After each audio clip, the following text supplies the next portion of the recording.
안녕하십니까. 암 발생과 치료 원리 시리즈 14부에서는 면역항암 치료, 지미 카터의 성공 사례라는 주제로 말씀드리겠습니다. 지미 카터는 많은 분들이 이미 알고 계시듯이 미국 39대 대통령이었습니다. 1924년생으로 2022년 현재 98세이며 그가 50대 중반이던 1977년부터 1981년까지 대통령으로 재임했습니다. 그는 도덕 정치를 중시하여 후진국 국민들의 인권을 강조했으나 국내 경제에 실패했고 무려 444일간이나 지속된 주 이란 미국 대사관 인질 사건의 발목이 잡혀 결국 재선에 실패했습니다. 그러나 놀랍게도 그의 진정한 저력은 퇴임 후에 발휘되었습니다. 우선 카터 재단이란 비영리기구를 설립하여 무주택 빈곤층 가정을 위한 사랑의 집 짓기를 하였고 제3세계 민주주의 실현과 국제 분쟁을 해결하기 위한 노력도 아끼지 않았는데 1994년 북핵 위기 상황에서는 평양으로 날아가 김일성과 회담도 하였습니다. 결국 카터는 제임씨보다 퇴임 후에 더 존경을 받는 특이한 경력을 쌓게 되었습니다.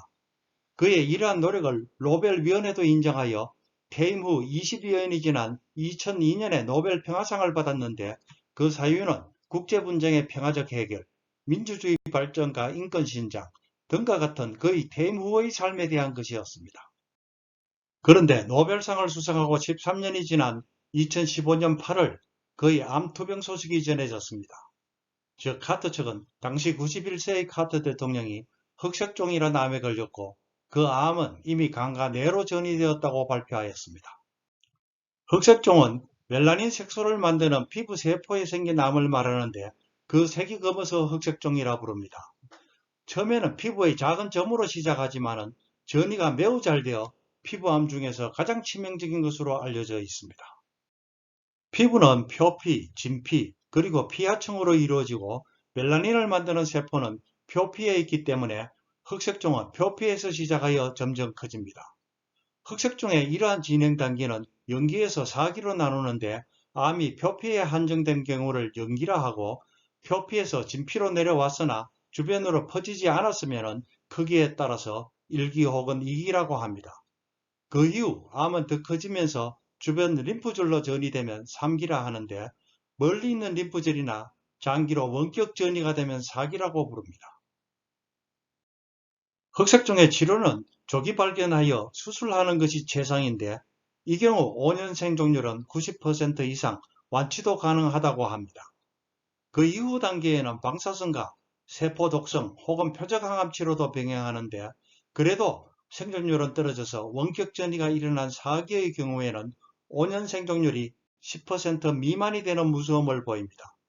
그런데 지미 카터의 경우 바로 이 4기 판정을 받은 것입니다. 더 큰 문제는 뇌 전이였습니다. 카터처럼 흑색종이 뇌로 전이되었을 경우에는 평균 생존기간이 반년도 못 된다고 알려져 카터의 상황은 절망적인 것으로 인식되었습니다. 그런데 암투병 발표 후 불과 4개월 만에 엄청난 반전이 일어났습니다. 그것은 2015년 12월 카터 대통령 본인이 자신의 몸에서 암이 사라졌다고 밝힌 것이었습니다. 이건 아주 놀라운 뉴스였기에 사람들은 카터가 어떤 치료를 받았는지 궁금해하지 않을 수 없었습니다. 암 치료에는 수술, 방사선, 항암제라는 3가지 치료법이 있다 했는데 카터는 이 3가지 모두를 받았습니다. 즉 간으로 퍼진 전이암을 제거하는 수술을 받았고 뇌는 수술하기 어려우니 뇌 전이암에 대한 방사선 치료를 받았으며 그리고 추가적으로 항암제 치료도 받았습니다. 그러나 이건 다른 환자들도 모두 하는 것이었습니다. 그런데 왜 유독 카터만이 호전되었을까요? 그 차이점은 바로 그가 받은 항암제였습니다.